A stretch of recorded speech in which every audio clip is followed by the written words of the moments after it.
En aquest tutorial veurem com podem modificar les àrees d'objectes, com per exemple l'objecte aquest títol.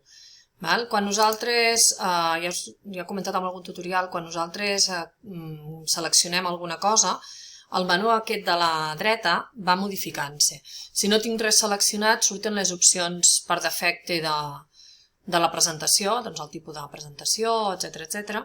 Però si jo selecciono una imatge, doncs surten les opcions de la imatge, doncs per exemple si la volgués girar, o qualsevol altra opció, i evidentment si clico aquí al text aquest, a la quadrícula del text, doncs em surten les opcions del text.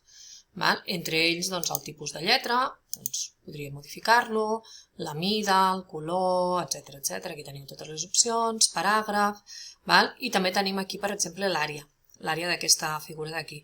Doncs podem posar per exemple un degradat i ara em diu quin tipus de degradat vull. Doncs vull un degradat axial de vermell a blau, per exemple, o de vermell a verd. Veieu, qualsevol opció. Li podem donar transparència. Això és transparència, no és que es faci més clar, és que és transparent. Igual li podríem posar una línia, una vora al costat, que sigui ben ampla. Veieu, que ara se m'ha seleccionat. De color, per exemple, groc. Doncs veieu que m'ha quedat groc. En el moment que jo vaig seleccionant, també li podem posar una ombra. Totes aquestes opcions que tenim aquí són opcions, doncs, 45 graus, 135, si aneu provant aquí, doncs anireu veient com queda. Doncs són opcions d'aquí. És important que tingueu sempre present aquest menú d'aquí, perquè és el que ens permetrà anar modificant. Per exemple, aquí, el fons d'aquesta diapositiva el puc modificar directament per aquí.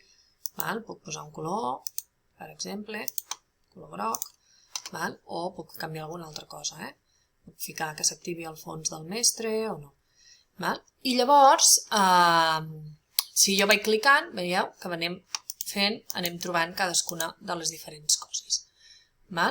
També es pot trobar aquí botó dret i propietats. Si fem aquí botó dret, també es troba alguna cosa, l'àrea, el text, veieu que també hi ha aquí, per exemple, si jo vinc aquí a l'àrea, doncs veieu que tinc el degradat que jo he creat, i des d'aquí també es pot triar tot.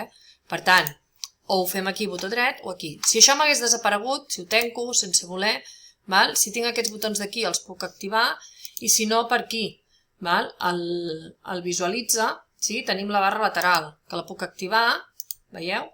O desactivar. Ara l'he desactivat, ara la torno a activar. Per tant, si ens desapareix, la teniu aquí al costat. I això és tot.